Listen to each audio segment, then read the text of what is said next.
check. Oh, ears would help. Hey, we're in. Hey. How you guys doing? Oh, depends if I get this cord out Getting without spilling my situated. whiskey. Yeah. Perfect. All right, I'm Talk. let you guys Talk big mingle game. with each other real quick. Oh. Why were you going? Hey, if you're gonna get up, would you check and see if this camera is autofocusing continuously? Oh. Yeah, I'll check that, and I gotta get me a cigar and adjust some things on my table. Look at those signs, man. Those are sexy. Who hung those? Because that's good work. That's government work right there.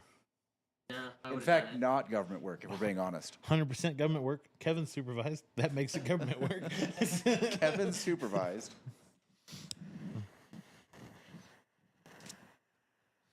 Framed well? Cool. One government employee is all it takes for it to be government work. Technically, he's a government employee. Government work. Okay?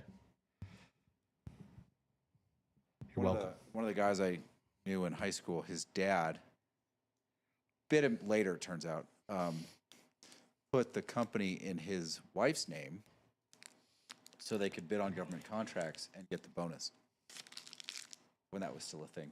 That's genius. That's pure genius. Why didn't I think of that? What All are right, we son, doing? look at that. What? What do you got? That cigar's been around a No, minute. never mind. Give that back. Fuck your birthday. Fuck your gift. Wow. That's been around a little bit, man. Wow. All right. You know what that was? What's that? $10. Where? Fumari. Really? Had a whole box of them. Of the sun-grown rosados?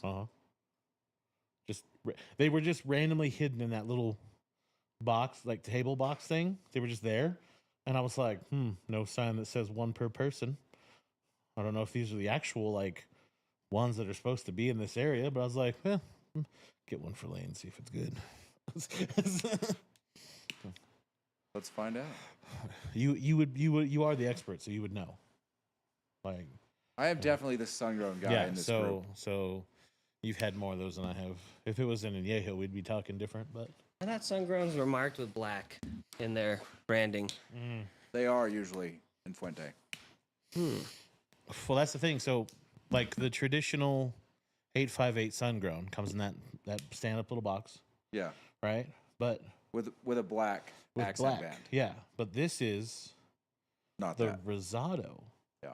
858. It's in a different style, like it's the woods like design, right? Oh, like there's more standard box? Yeah. Well, Okay. no, not like the cardboard one. Like it looks like the Hemingway box almost. Yeah, well, that's what the 858 comes in. Yeah, but not The that 858 little. box looks like a short story box. Yeah, but not that little one. This one was wider.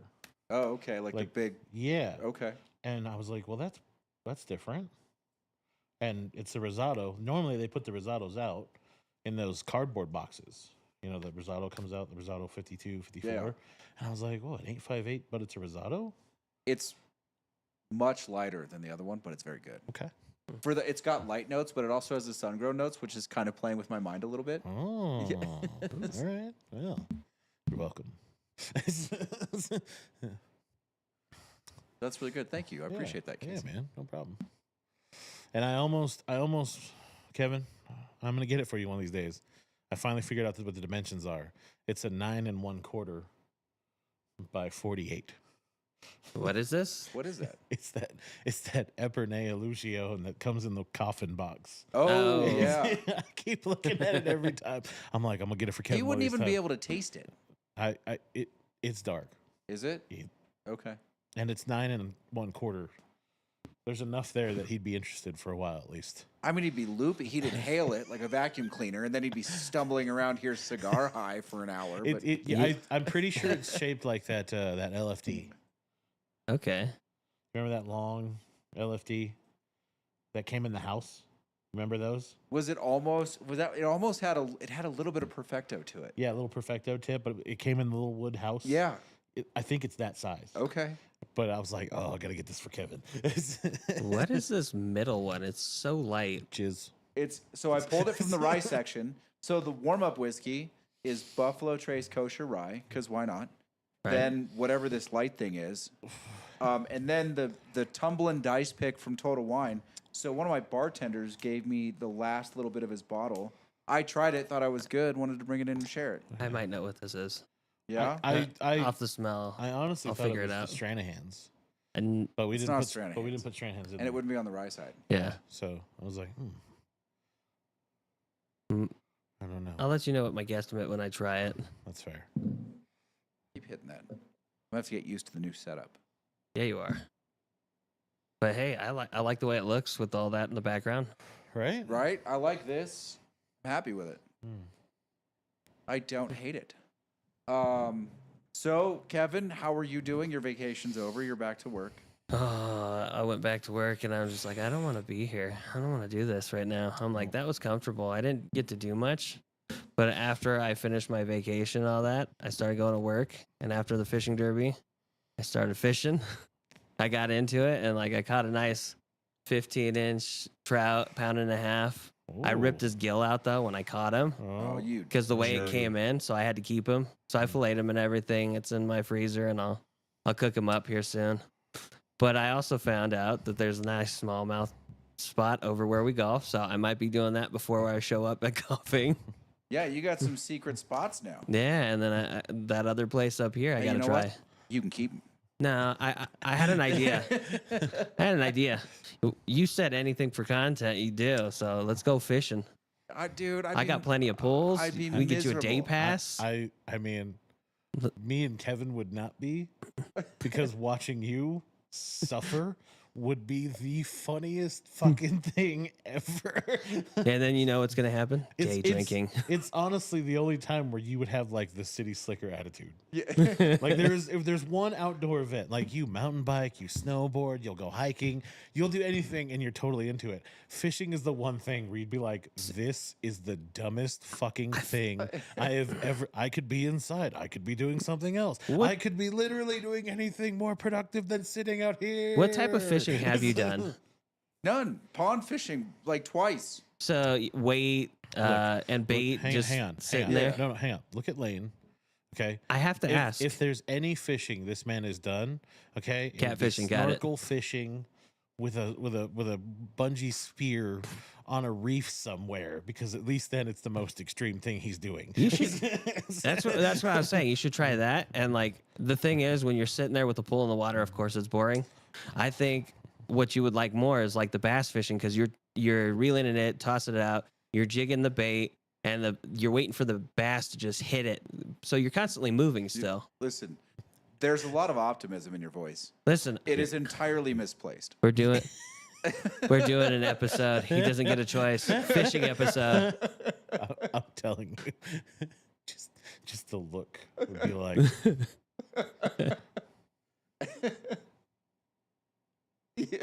That's probably exactly what would happen.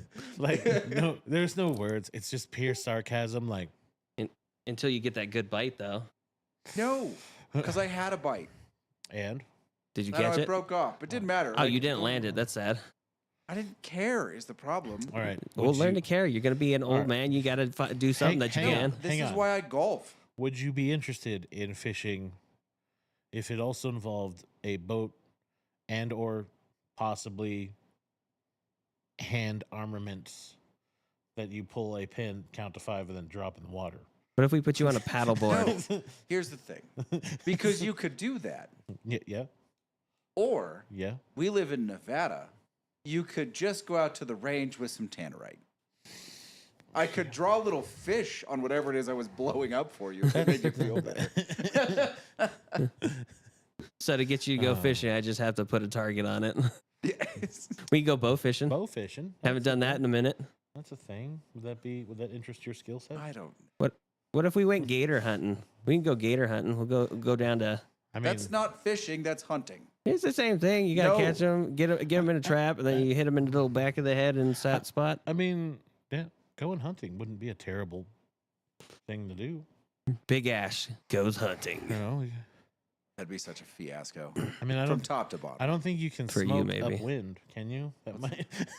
You got to make sure you're downwind. You think the deer will notice if I light up this fucking? Smells like Jägermeister and cigars. Are we hunting or are we No, having we'd a have. party? Turns out we'd have both. The deer would be incredibly tall. I smell cigars. It's so offensive, but somewhere there's anise. Booze. I was wondering, is there a place nearby that you like take the deer to get all the meat?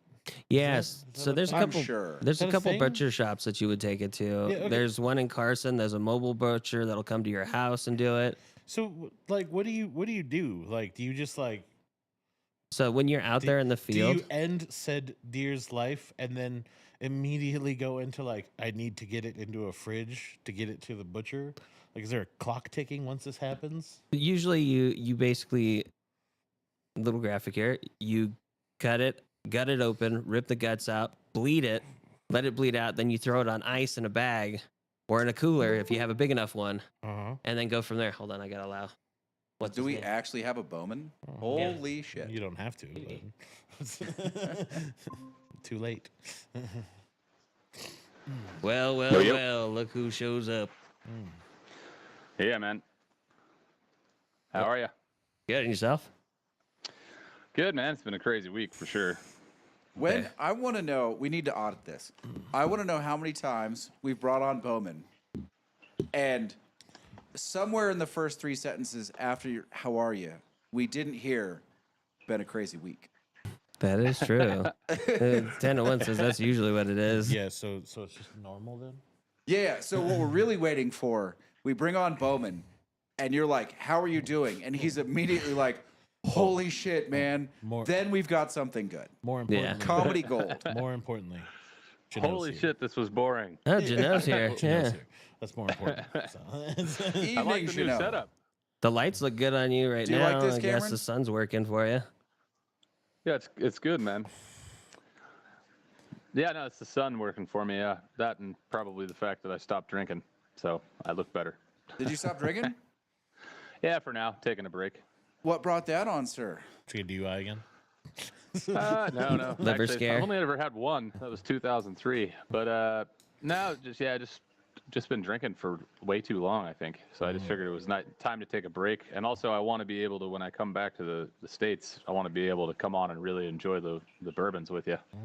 Oh, yeah. You got to be able to taste it. All right. Well, I mean, I'm not going to badmouth anybody for not drinking. I was just curious. Oh yeah, I mean, I'll drink again. I'm just not doing it right now. We have in the cigar world, there are many, many sober folk. Turns out. Yeah, it makes sense. Indeed. So what's been going on this week, guys? Or 2 weeks, I guess. That wasn't on last week. Beginning of summer. Summertime madness. Summertime. What else? I'm peeling my. Oh, I peeled the band off the cigar a little bit.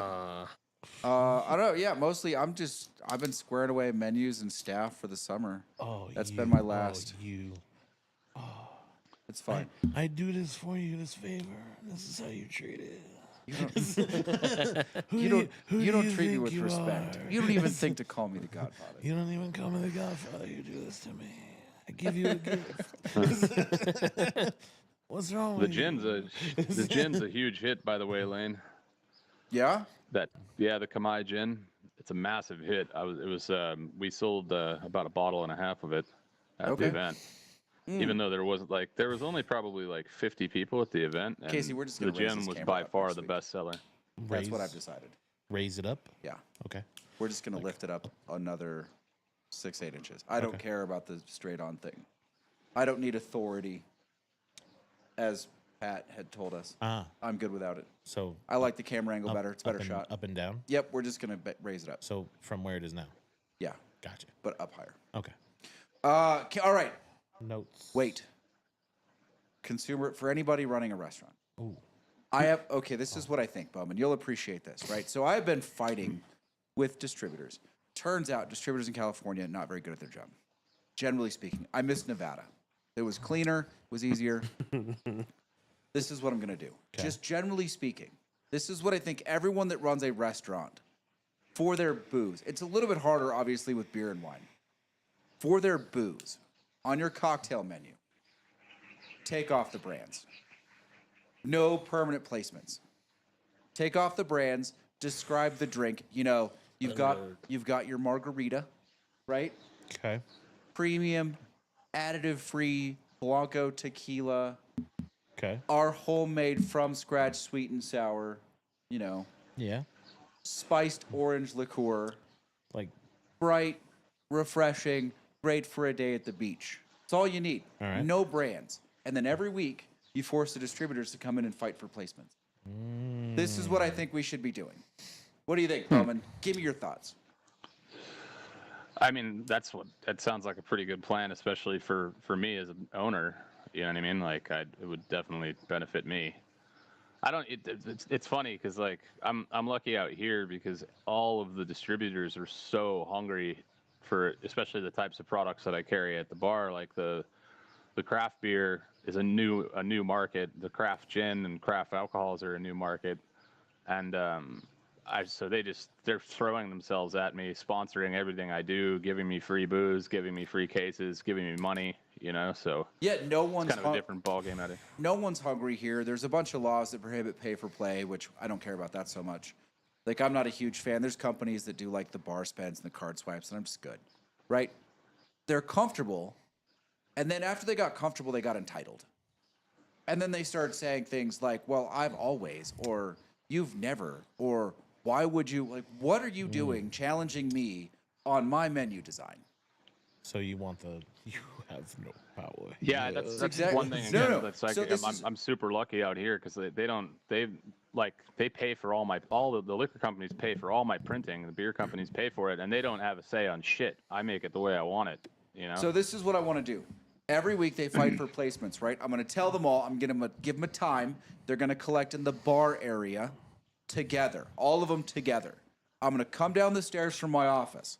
I'm going to say, welcome to Thunderdome. Who wants the margarita? Yeah. He got margarita going once, margarita going twice, margarita going 3 times. He got It'd be 50, great 50, to 50, actually 50, put them in the real Thunderdome. Right? Take them out to Burning Man, put them in the real Thunderdome, and they got to fight with the foam weapons to see who wins. I mean, I have one that would crush all the rest of them. It wouldn't even be fair. They'd be sending in proxies from the suppliers. Like, they wouldn't be doing it on their own. They'd have, like, God knows who, like, Buffalo Trace would send out from Kentucky. Be like, Good old corn-fed boy. You're like, you may choose a second if you'd like. yeah. This person must Send be out here some at dudes Tuesday from Wyoming. at 9 a.m. I would, it is literally the only situation where I would consider proper 12 on my bar. Proper 12 guys. I've Like, heard that stuff is absolute garbage. It's not good. It's really quite terrible. it's proper shite, is what it is. I did find the brand. I don't know where I can buy it. I found the brand of my ginger beer. Did I ever tell you about the ginger beer? What, The no. random case that we had sent here for no reason. We didn't pay for it. I think it was a sample, but it was a full flat. Like, the good stuff, like the Goslings. Oh no. So this is comfortably the sharpest ginger beer I've ever had. Oh. I can't pronounce the brand. It's like LLYKLI. It's Welsh. Okay. It's a bright orange label with a black dragon on it. Okay. And regardless of the brand, the beer itself says source. So, like, that's the name of the ginger beer.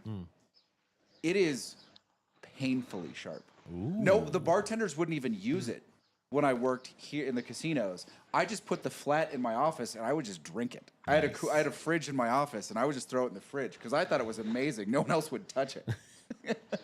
It's Kevin's banning over there. He's like ginger. Yeah, I don't care for ginger, but I know I got the cigar humidor from your office. I Yeah. remember that. This would legitimately be like, it's like when you get real wasabi and not just the green horseradish and it Oh, gets yeah. up in your nose. Like, it was The good sharp. stuff. It was sharp. Oh, nice. It was so good. But I finally found the brand again. Now I just need to figure out where to buy it. And how to pronounce it. What you really need is to find VAT 69. Now, you could probably sell a shit ton of that. Just put it on the bar just to piss off all the other distributors. Well, the problem is you can't get it here. Oh. I don't have any mechanism to get it in a way that I could sell it on premise, I don't know. Someone's got to have it. right? Someone's got. I tell you what I was working on before I came in here. We're trying to figure out what to do with some rums because I've got some surplus rums. Okay. So first I'm like, okay, fat washed rum punch. A lot of people have done it. People like it. But I want to try, if I come up with a recipe I like. Because, typically you're fat washing with bacon grease or with butter. Okay. Right? Butter's okay. I don't want bacon in my rum. You could use coconut oil. Seems a little bit contrived. But you can also wax wash with honeycomb. That sounds good. And then the other thing I was working on, I'm trying to create a from scratch cola rich simple syrup. Okay. So I can do rum and Coke and Jack and Coke old fashions. Nice. That's awesome.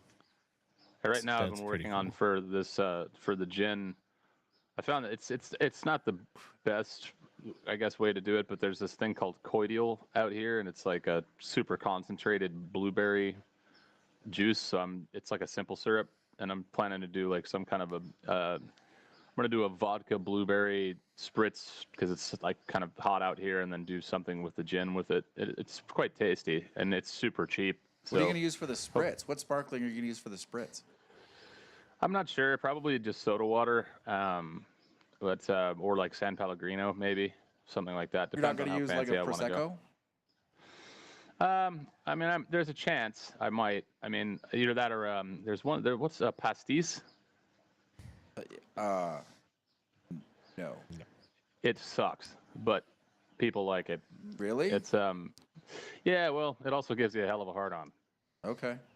You should look up, Google a Hugo spritz. I bet that would go over pretty well out there.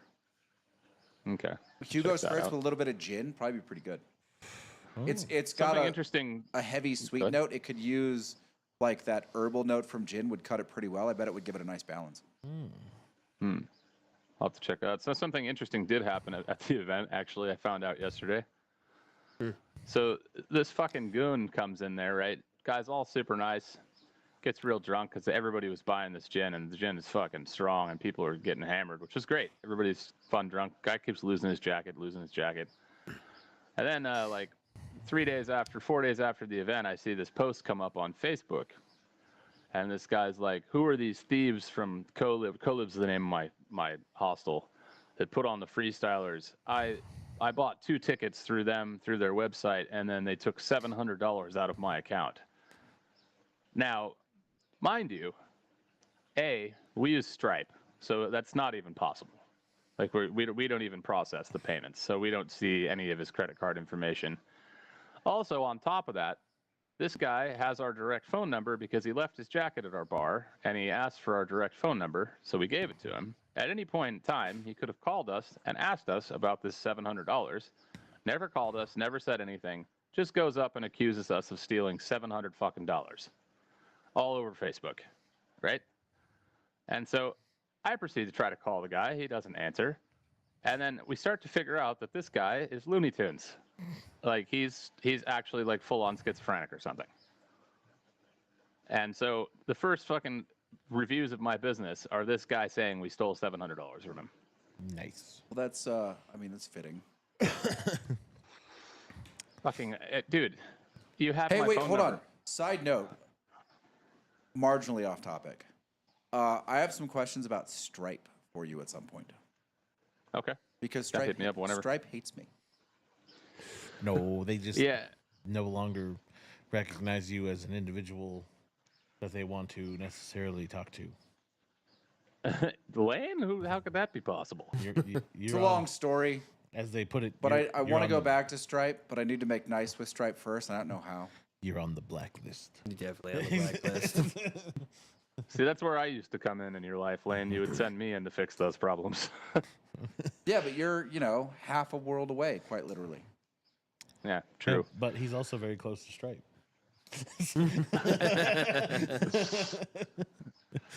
Think about this. Yeah, no. Real questions for another time. Prepare, study, do whatever you need to do. Yeah. Yeah, I'm sure Adele can help with that. She's pretty good with that kind of shit. She's good at diffusing situations. Yeah, I've been using Authorize, and I just don't like their back-end interface. It's a mess. Clumsy. Yeah, it's very. Yeah.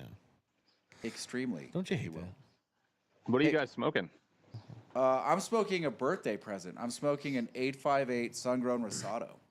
the Fuente. It's quite good. It has the magical bloom. Yes, And it you had fucked the. up the band on it. Jealous. It had the. No. Fortunately, it was just an extra bit rolled over a vein that leafed off. It's not separating on me. Nice. Casey. That's good because I went through a lot of trouble to get you this gift. You know how many people had to die in my Castellieri to get that for Dude, you? the Buffalo Trace Kosher rye It's is fantastic. just such a crushable rye. It's just It so is. good. So good.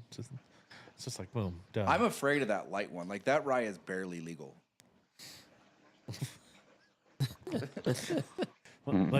Like, is it a hazard? Do you think it's high proof? I don't think it's hazmat. Oh, I just okay. think it's barely young enough to be labeled with anything other than rye. right. Right. I'm gonna grab some water. I'll be right back.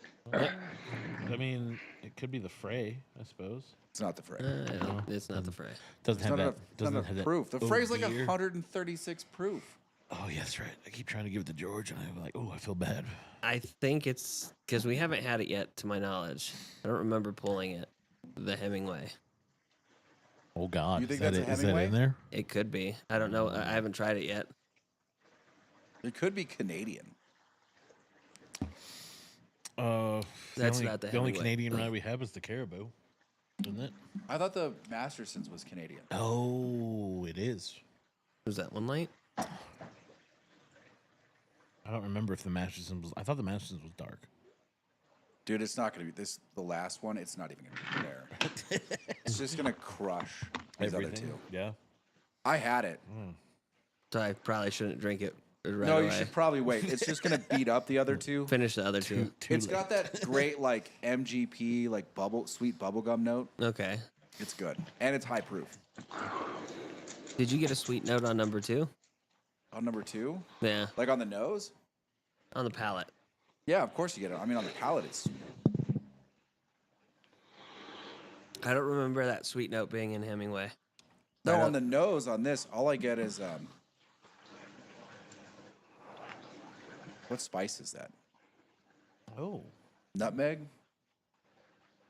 yeah. I think it's nutmeg. It's all spice on the nose. Oh wow. Yeah. The middle one tastes like tequila. That's disgusting. You think so? It reminds me of the like the green pepper notes, Okay. Yeah, I could see that. like a little bit like green pepper and olive. Those notes are on there. I don't remember what tequila we had last. That had How's that. Janot doing? He jumped in and said hi, and now I haven't heard anything else from him. Just He disappeared. usually doesn't message all that much on And there. no Christian or Josephus. Is Christian still in Florida? I don't know. He's close enough. He could go up and hang out with Josephus. That is true. This could be a blast. Could be Could interesting. have a Could hell be of a a time. hoot. Could be. Could go missing in the Could woods. be a rough and tumbling good time. Yee yee. What else, Bowman? What's going on? Apparently, there's Janot wars going on. is here. Be afraid. Yeah, so there is it's pretty fucking interesting, man. The ties are retarded. So they've been fighting over this place called Arayan Pratet, which is a temple that's in Cambodia that's recognized by UNESCO and recognized by everywhere in the world as a Cambodian temple because it's a Hindu temple. The Thais are Buddhist. They've never been Hindu. Yet the Thais claim that they built the temple and that it's their temple. And they've been fighting over it for, somewhere around 800 to 900 years continuously. Oh. And for whatever reason, a Thai soldier decided to pop a cap in a Cambodian soldier from across the border, killing him. Okay. So the Cambodians built up a massive amount of military might on the border and attacked back. And then now Thailand, first thing they did was lock down the borders. So nobody was allowed to go in between the borders of Phoi Phe and Arayan Pratet, which fucked up trade pretty badly. I had a bunch of shit that... It just occurred to me, Cameron, I think we found a job for Janot. International Arbiter of Justice. and the protector of the pangolin. He is the international Judge Dredd. Yeah. Just for these situations. So wait, Yeah, I mean, is it's this an weird. Expendables So thing? it's essentially Yeah, what he could have a team. Yeah. So if Chino goes over there and meets up with Cameron to help him, Yeah, is it- Cameron's yeah. definitely going to be the Jason Statham is it, character. is it one of those? This is Buddha. I'm pest.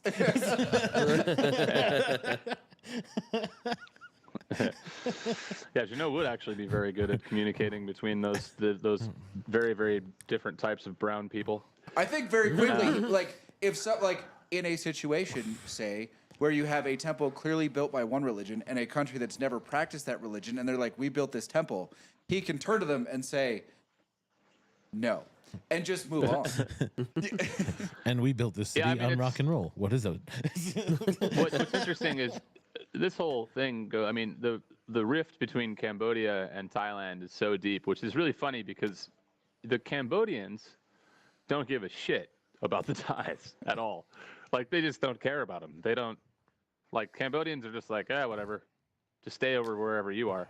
But the Thais, they are so angry at the Cambodians because in all the history books it shows that Thailand used to be Cambodia for about 600 or 700 years. Thailand was Cambodia, all the way down to basically Bangkok, all the way up through the tops of Myanmar, all of Laos, all of Vietnam. That was Cambodia for thousands of years. So, and the Thais dispute that. They say that they've never been invaded. It's always been Thailand. They've never been ruled by anybody else. Yet history shows otherwise. And the Thais are so bitter about it that this was like 2 years ago, I think, the German Muay Thai Federation champion, world champion, he used to train out of Phuket, and he was in, I think, Germany fighting for the world championship again, and he showed up, and instead of, he had moved to Cambodia and started practicing Kun Khmer. So what's interesting is the Thais, their national treasure, right, is Muay Thai, which is a, they claim that they invented that fighting style. Now, historically, if you track it back, it actually shows that it's not. It was invented by Khmers, and it was called Kun Khmer or Bo Kata. And so it predates Muay Thai by several thousand years.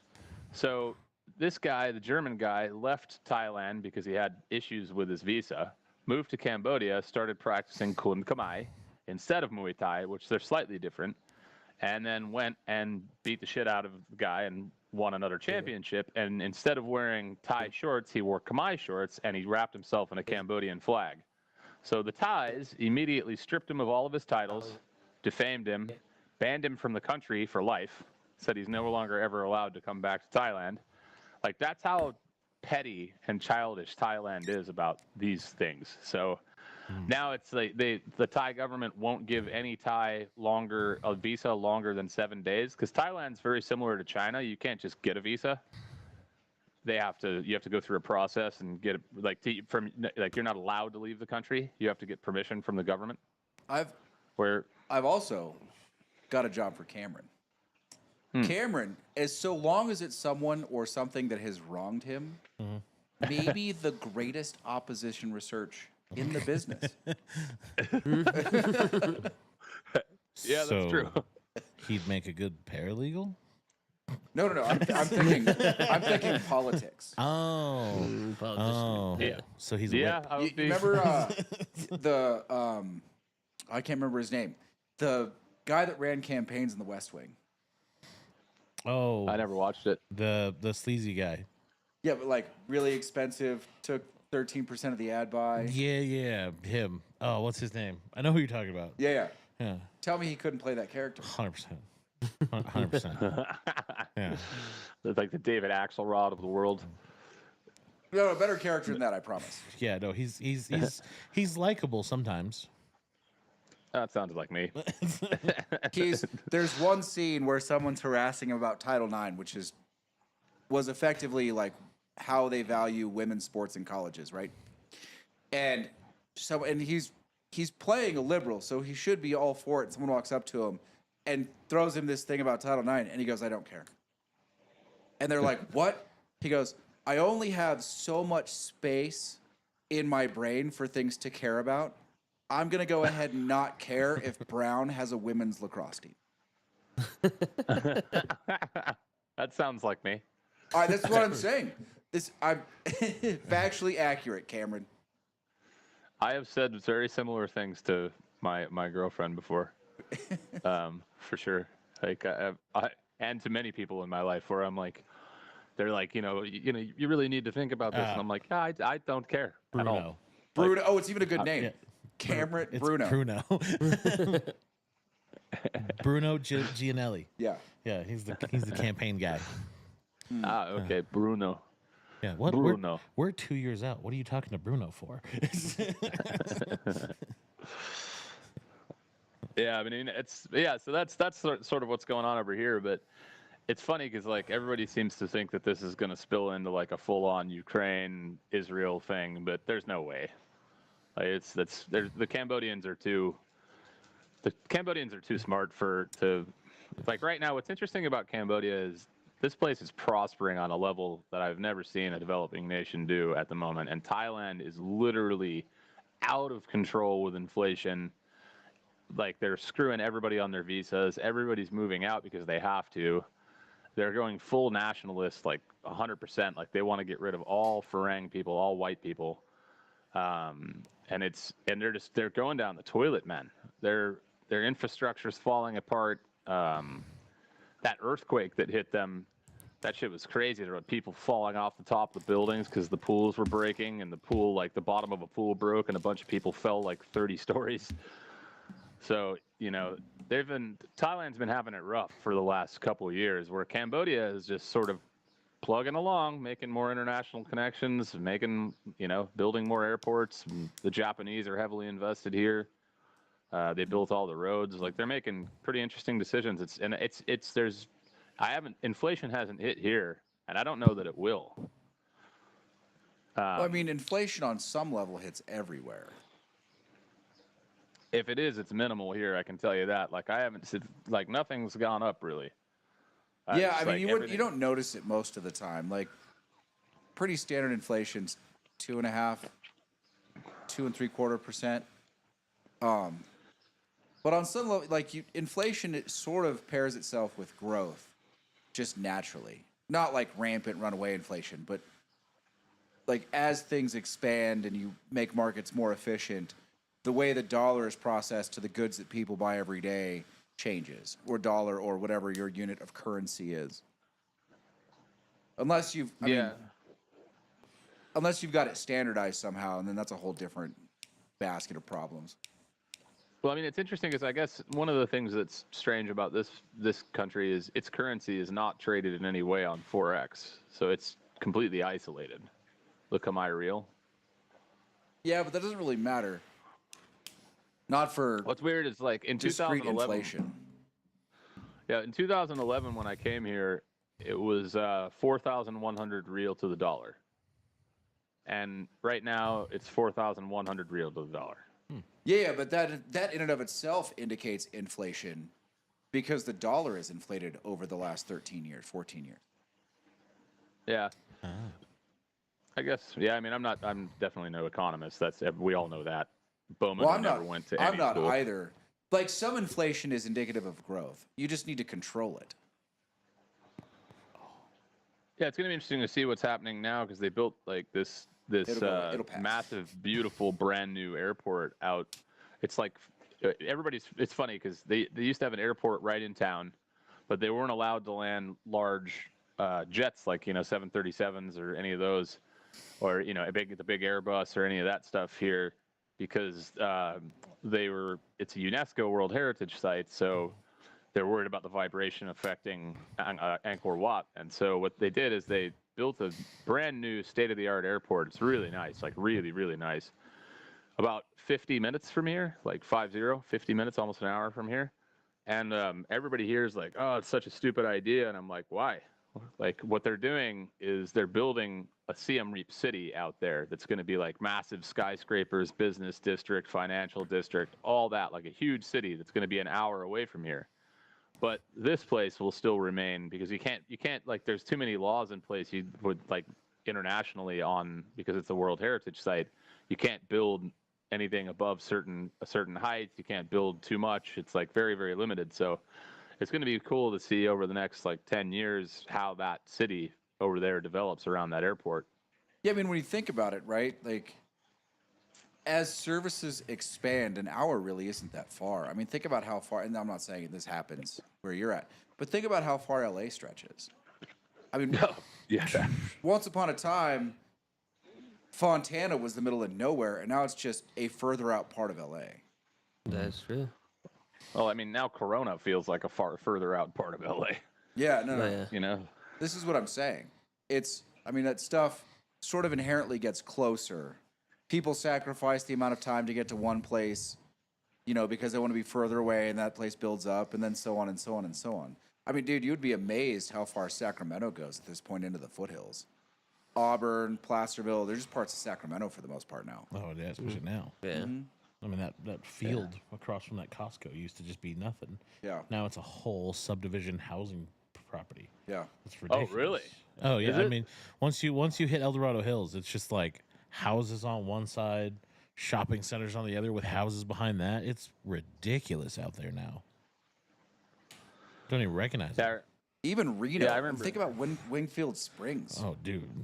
Reno, the Veteran Parkway, Oh, Yeah. yeah. just seems to expand every 6 months. Yeah, Jeff was complaining when they bought their house, it was out away from everything. And now they're in the middle of stuff. oh, that sucks. That's so bad. I mean, Wingfield Springs might as well be Stead. Right? Honestly, at this point. For sure. Sorry, yeah, Reno's Cameron. been interesting. Complete No, aside. it's fine. This is all relevant to what we're talking about. I mean, it's interesting to see how cities. I've always found it fascinating how cities grow, especially with proper planning. Reno, for the record, going a completely different direction than Vegas. The casinos in Reno are struggling. They're bringing in tech businesses. They're building campuses. Like, the food scene is getting better. Casinos having a really hard time. Yeah. Well, I mean, those casinos up there, for one, the service is so fucking awful, and they're so outdated. I mean, the newest real casino there that I remember when it first opened was, the Silver Legacy, which is cool, but it's like there's been nothing new like that's actually gonna catch your eye and make you want to go to it. Like, God, fuck the El Dorado. I mean, it's like one of the scummiest casinos out there. Like the only casino I actually enjoy out there is the Sands.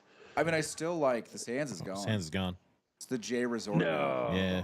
The J The Resort. J. I really like. I mean, I still in El Dorado, Roxy and La Strada are still two of my favorite restaurants in Reno. They're still fantastic. And then the Pepper Mill is still run by a family. I mean, it's the son of the founder. They still do a really good job. I do like the I still really like big the lounge Atlantis. bar in the Peppermill. Yeah. With that big chandelier. Yeah. That's really nice space. I like the Atlantis still. It's still got its old charm. Yeah. The Atlantis has always kind of just plugged along, staying with its identity, which I quite like. Hey, know? I only walked Wait, through Cameron three does- casinos there. Cameron doesn't know this. Harvey's is no more. Oh. Wait, what? Yep. It is now Caesar's Republic. AKA the pub. What the fuck? Caesar's Republic. They Caesar's rebranded Republic. it. But they're dumping $200 million into a remodel there. They wanted to rebrand it. Well, I would too. remember it's their tactic that they're doing. Yeah, they're trying to get youth Yeah. into Harvey's, yeah? Well, so it's a two-part. It's to capture the new kids, the new crowd, and it's also kind of a risk because it's one of 8 that they're building. Remember, ours is the blueprint for the other 8 that are going to be built in towns that are not yet casino allowed. In the promise that gambling is coming to them, and It's not that big of a they'll risk, though. convert the hotel bottom floor essentially at the casino when they're ready. Harvey's is the most Vegas-like casino up here when it's done. 100%. I don't think it's a risk on that property. They can call it whatever they want. You put in a bunch of like celebrity restaurants. You redo High Limit. You add some. They're not even called suites. I don't know what I forgot what they're calling them, but basically suites. Some brand new like high-end villas. Yeah, they're villas. It's gonna be nice. Yeah. Like they're gonna do good business there. Apparently, the other one is in Phoenix right now, and they're building that one. Okay. And that one's strictly right now just a hotel. So Yeah, Janot's right, by the way, down there is that Santa Barbara and Slow, there's no expansion ever going to happen there, ever. The original slow growth initiative is San Luis Obispo. Yeah. slow growth. It legitimately, like people think it's slow SLOW. The original slow growth initiative was SLO. SLO. Yeah. Slow The growth. San Luis Obispo Growth Initiative. I like that for certain towns. I think certain towns need to do that. I mean, for slow, it makes sense. For Yeah. Santa Barbara, it makes sense. I don't know where Santa Barbara would go. Like, it's completely surrounded by mountain. Well, It's Yeah, like there's a not little mountain anywhere for it to- cove next to the water. that's what dynamite's for. I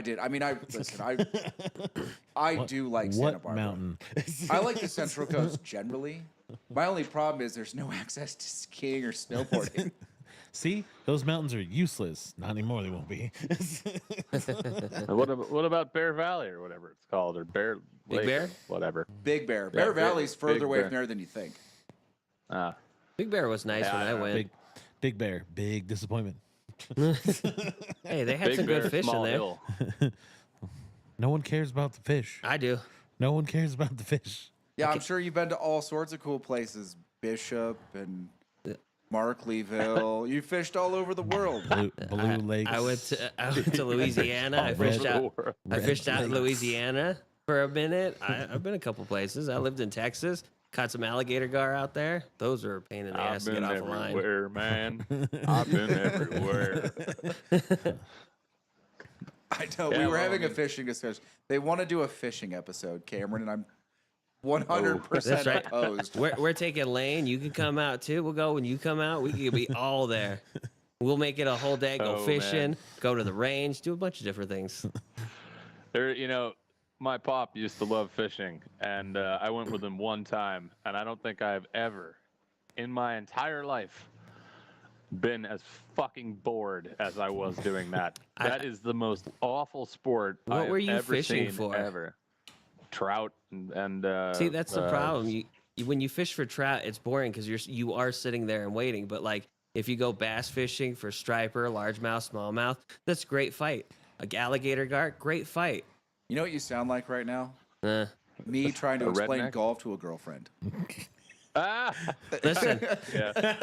Casey understands it at least. I understand golf and I understand fishing. I understand where and who wants to do those things. And it's funny when Well, you try golf- to take people who don't know how to do those things into those elements. It's entertaining. That's why For we're trying to sure. do it. Content. Come on, content. You take me shark fishing, then I'll be in. Oh, we can go on. Let's do an ocean fishing. Why not? We could be on a boat. Oh, I know a guy. Apparently, He's been in here. Janelle is a fisherman. Janelle, we got to go too. You come up. as- We going. As the wildlife conservative expert of this channel, Listen, Jeannot is a fisherman like Pierce Brosnan's character in Mobland is a fisherman. Out on the dock in back of his house of the Coswalds in a pond that he built that someone stocks. well, and if you had money, you'd put a driving range on the back of your house too. No, If I had money, golf simulators are too good. I just need a room now. if I did it, I'd have everything there. I'd have a golf course with a pond in it. Oh, see, Kevin and Janelle would be good friends. Fishing's just another excuse. It's for true. drinking. It's called day drinking. That's why you do it. I think Janot would probably most likely just hire you to fish for him. I enjoy fishing. I then go out. he's like, I'm just here so you can catch an extra 10. Wake me up when you're done. I'm gonna drink some beer. I spent 4 hours on Father's Day. The day before that, I spent 6 hours. I enjoyed myself. Everybody's away.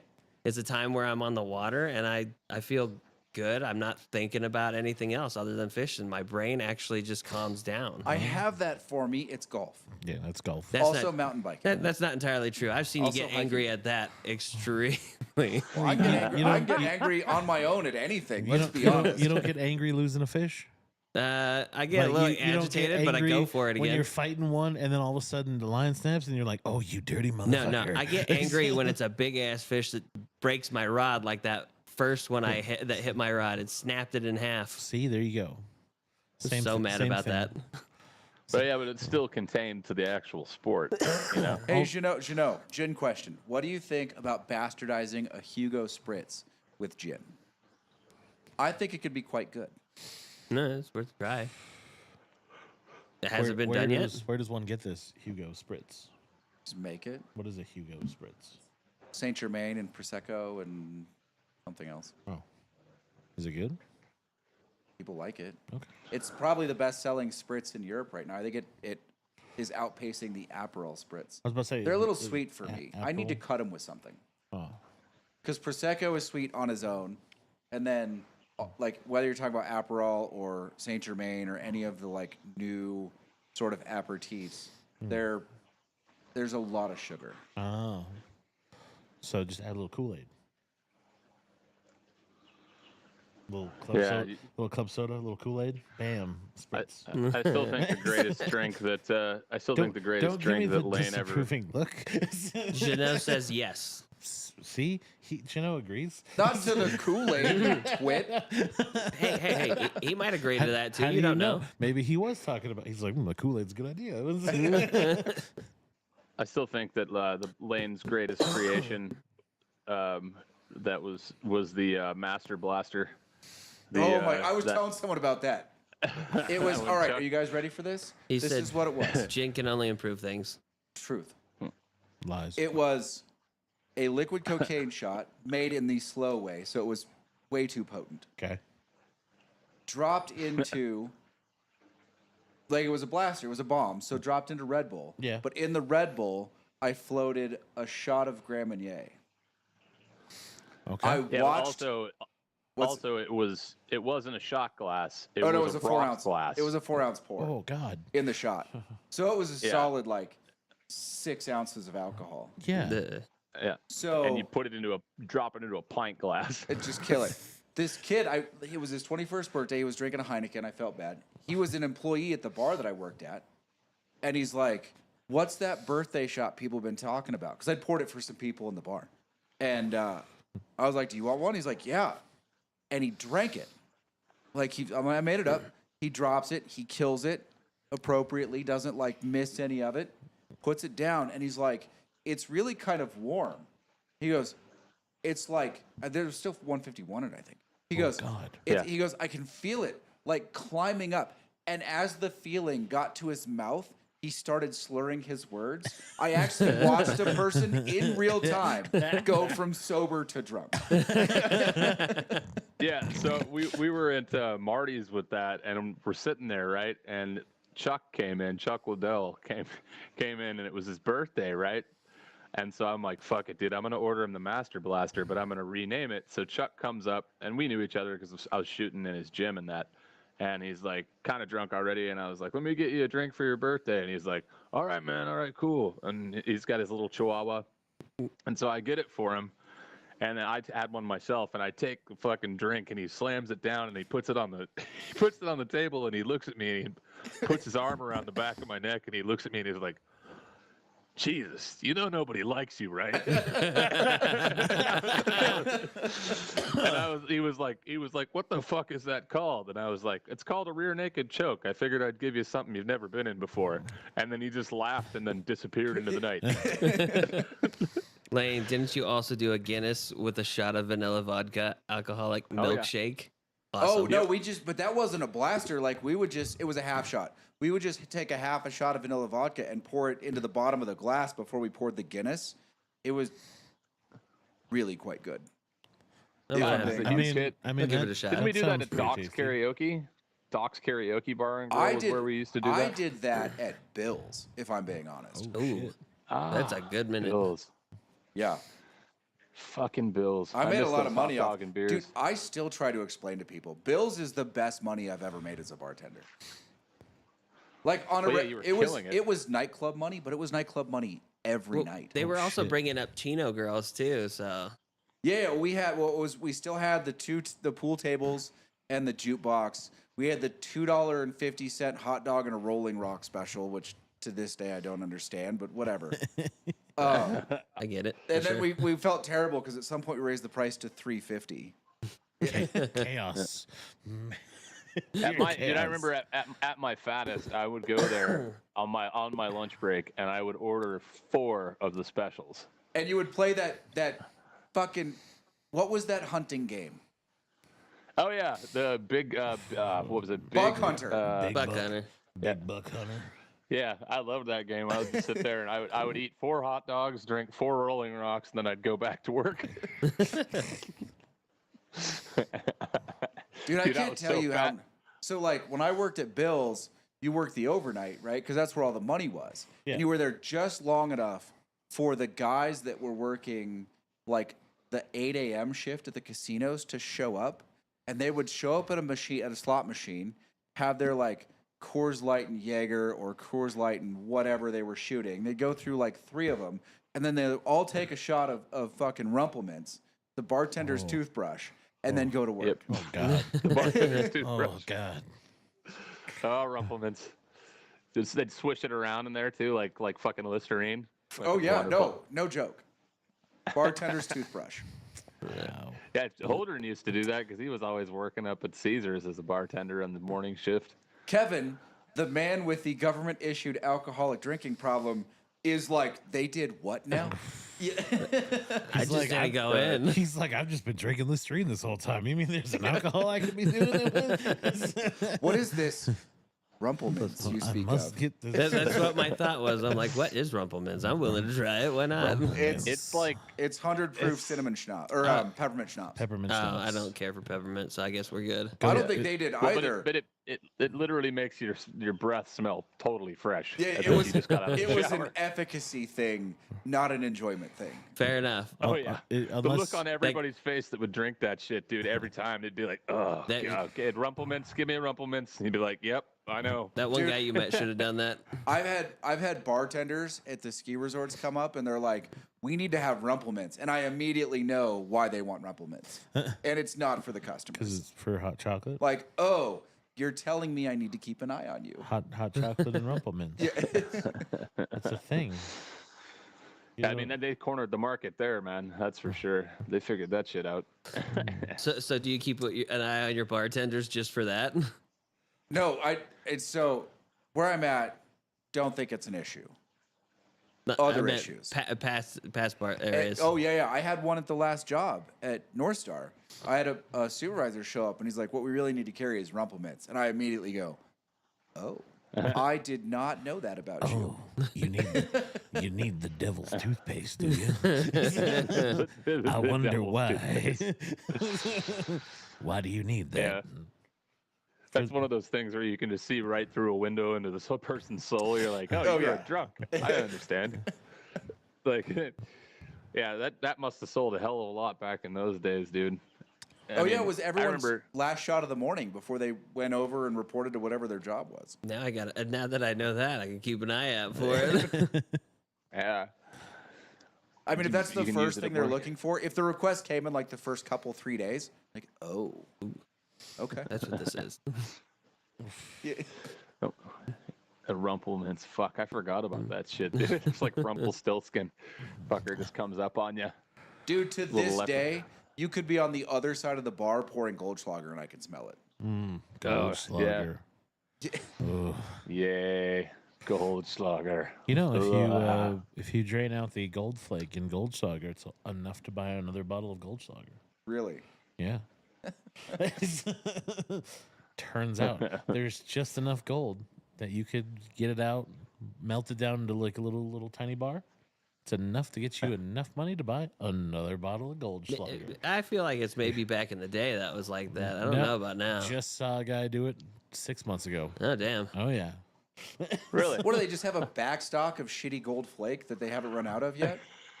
Apparently. But it was like, oh, he filtered all the little gold out of it and he melted it down. He's like, all right, let's go take it into the pawn shop, see what it's worth. And dude's like, best I can do is $22. He was like, Goldschlager's 21. I'll take it.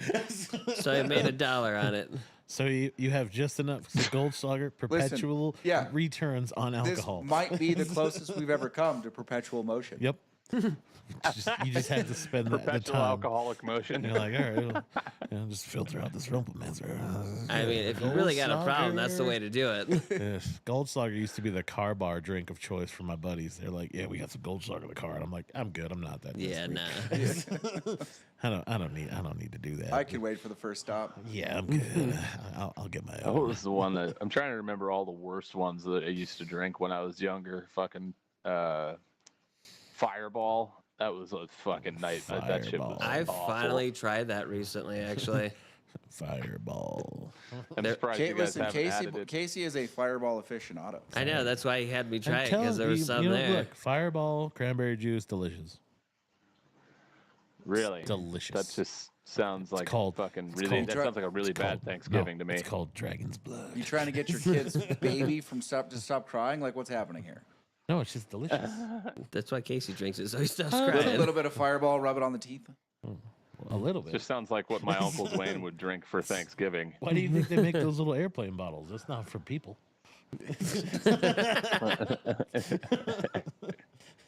You know how many flights have been sued thanks to those? Come on now.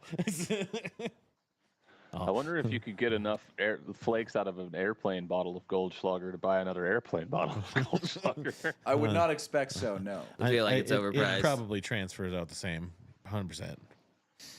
They're like, best I can give you is $1.50. Perfect. Just enough for the tiny little airplane bottle. Oh man, that's fucking good stuff. So Casey, you were talking about. So I read that article about the phasing out of average reviews on movies. So it's just Yes. either good or bad, basically these days.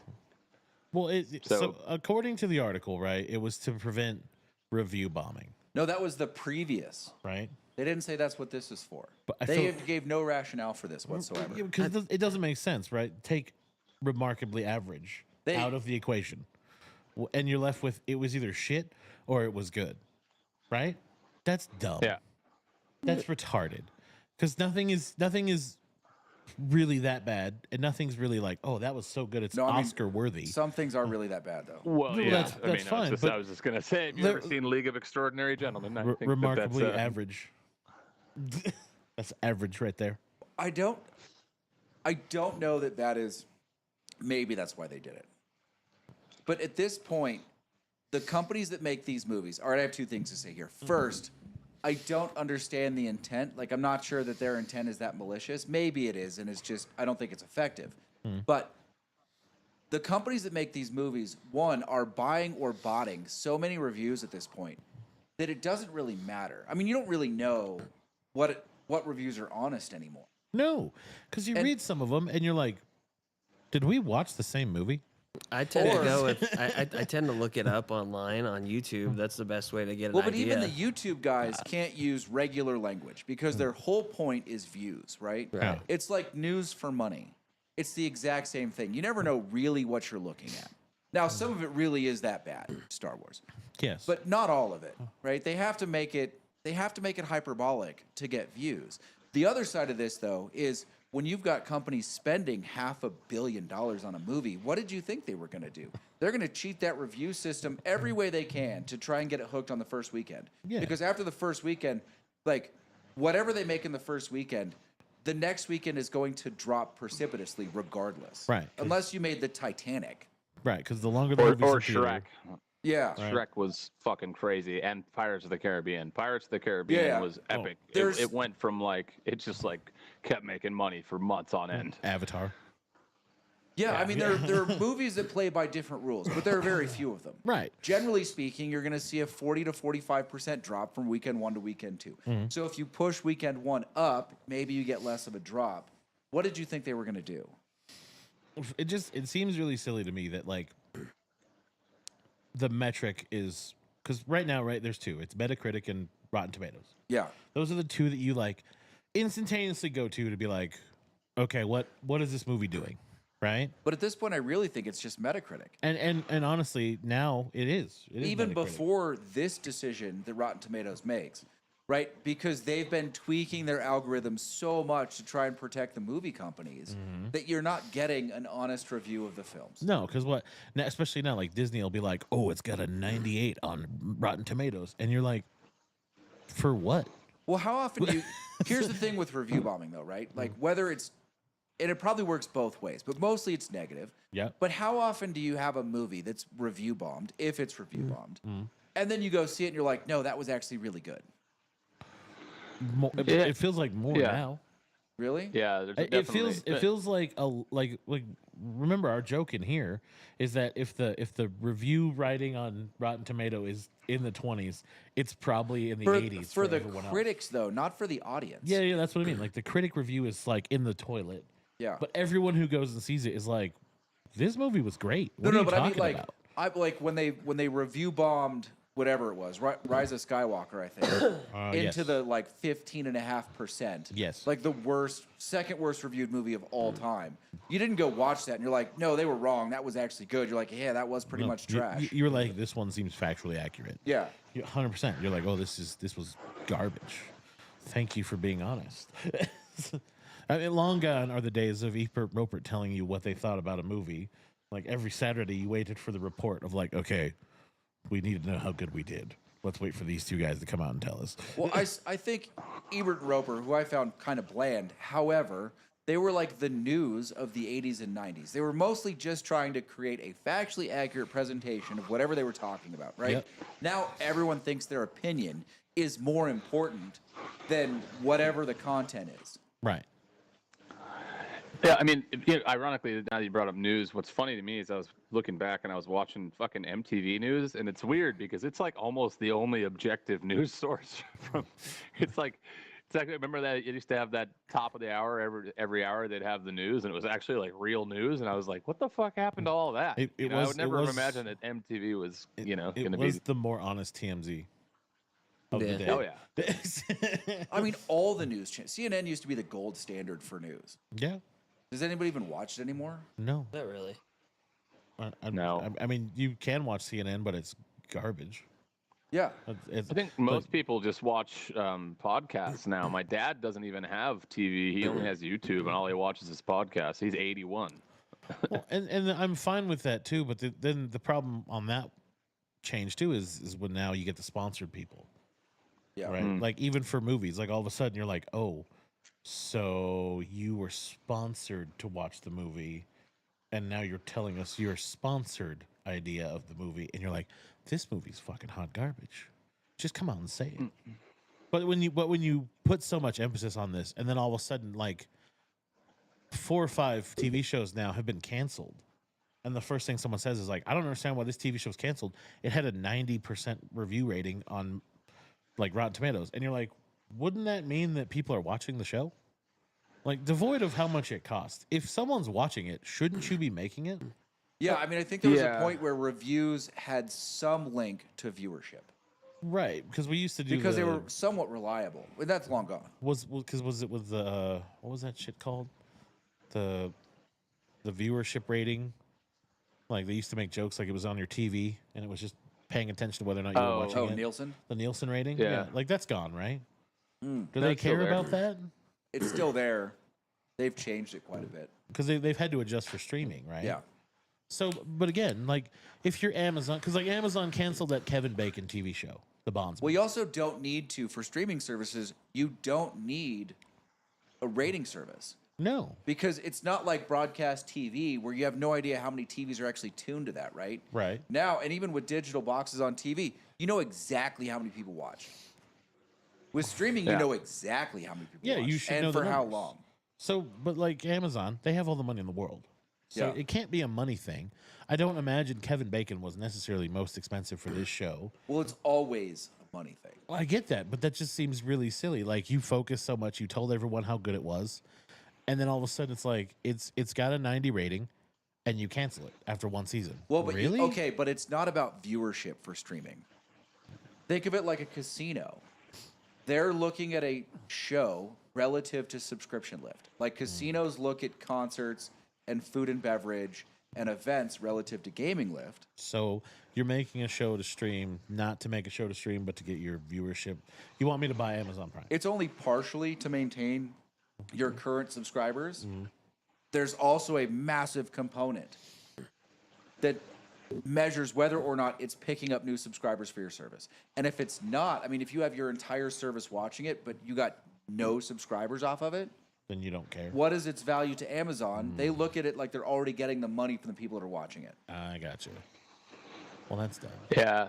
I mean, I do think though that at some point that it will become a zero-sum game, because like what's happening with Netflix right now, in my opinion, is they're so sparse. The content is so sparse on Netflix.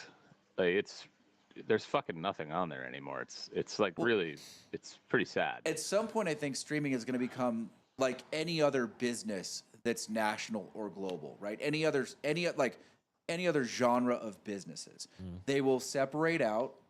And then they'll conglomerize, and then they'll separate out, and then they'll conglomerize. They'll get big and small and big and small. Eventually, the streaming services, like at some point, we're going to go down to like the big 3 or 4, and then they're going to get too big. They have too much content. They have too many production houses, and they're going to part it out, and they're going to separate again. And then they're going to reorganize into another big 3 or 4, and then do it again. Yeah, it's like the expand and contract, model essentially. It's just like. I mean, that's pretty common, but I mean, it's going to act like anything else. Realistically, it all comes down to the same metrics. Really, it's the easiest way. So, like when businesses grow, when they just start buying up competitors, that's about efficiency, right? Okay. But you do that too much, and you start to lose efficiency because you start to pick up extraneous production that you realize you don't want. Right. Then you have to cull the dead weight, the separating. And then you do it all over again.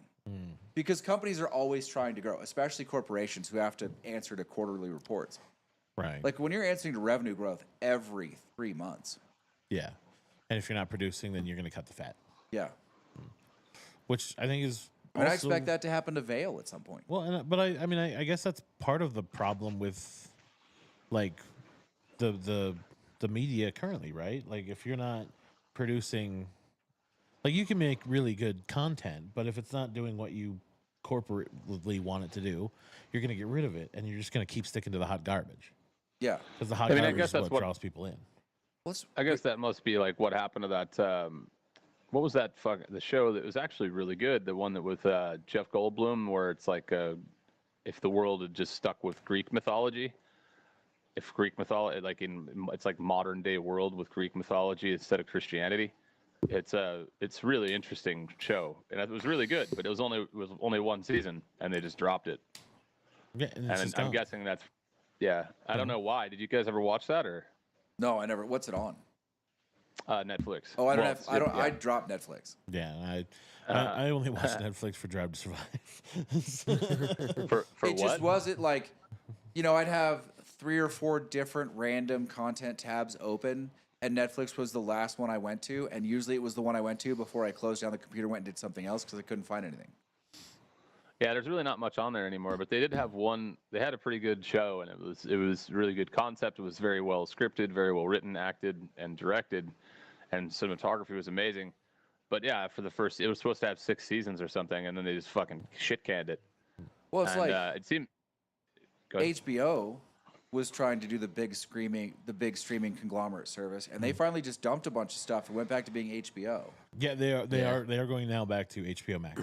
Yeah, because they were like, oh, it doesn't make any sense. No one wants. Well, they also they had cornered a particular market, and they went, we need to grow beyond this market, and it started the market that they had cornered started to suffer.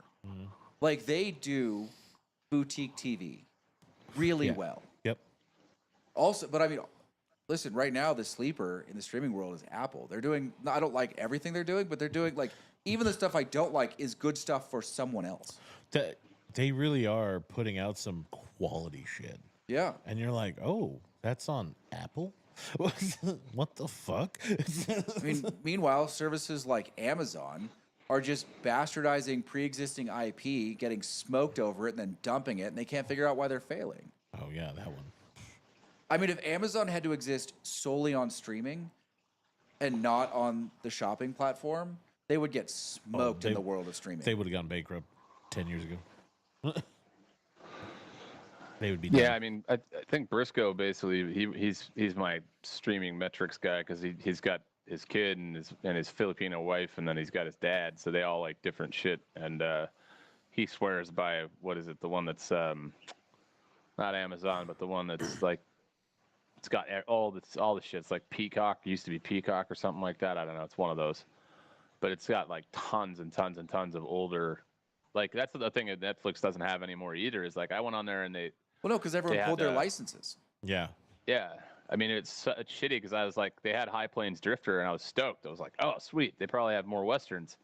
So I look up Western after I watched High Plains Drifter, and it's coming up with like fucking Squid Game and shit when I'm looking for Westerns. I'm like, what? Yeah.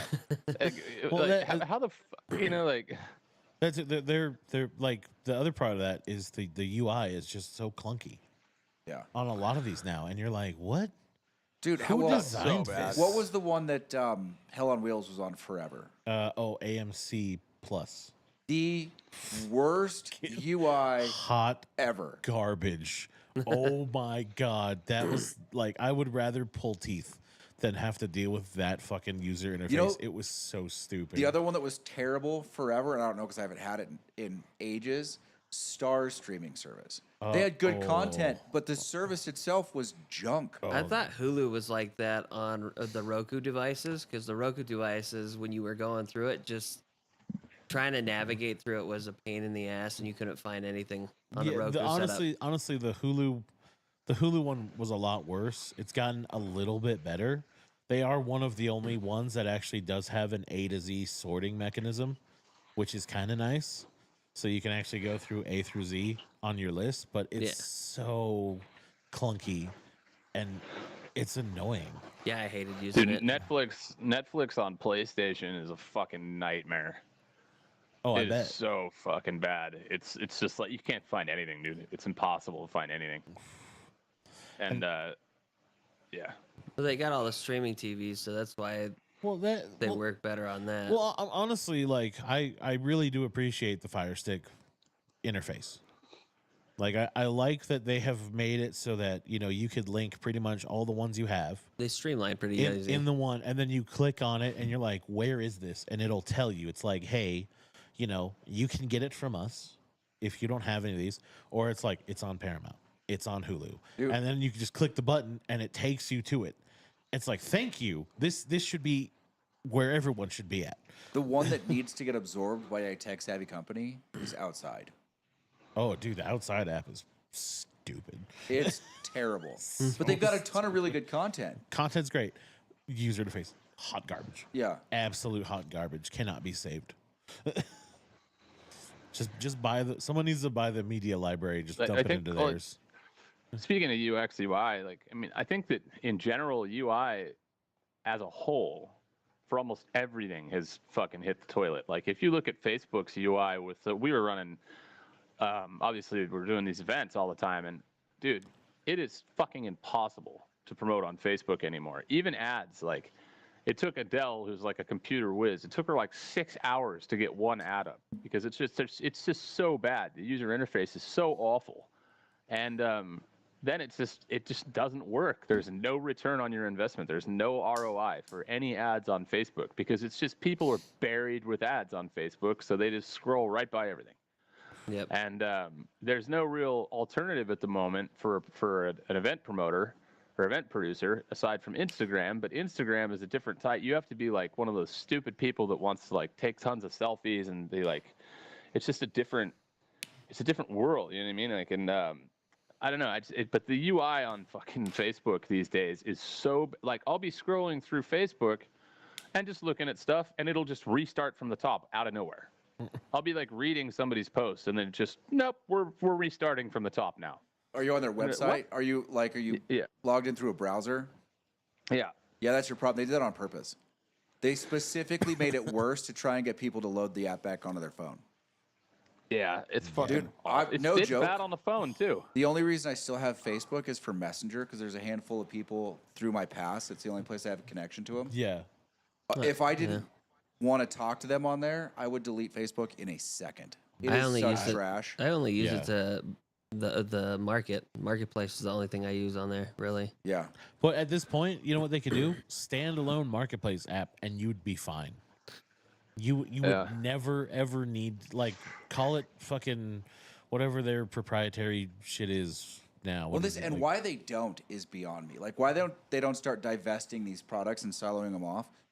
Like, when you talk about breaking up companies, it has never decreased the overall value. Generally, it increases the overall value of the companies relative to the original to the tune of hundreds of percentage points. Yeah, because if you think about it, if you took Facebook Marketplace, made it standalone, it's the next Craigslist. Well, dude, Scott and it's way more efficient. Scott Galloway has a fantastic. I don't like Scott Galloway. Sometimes annoys the shit out of me, but he has a fantastic argument for breaking up the Big Four.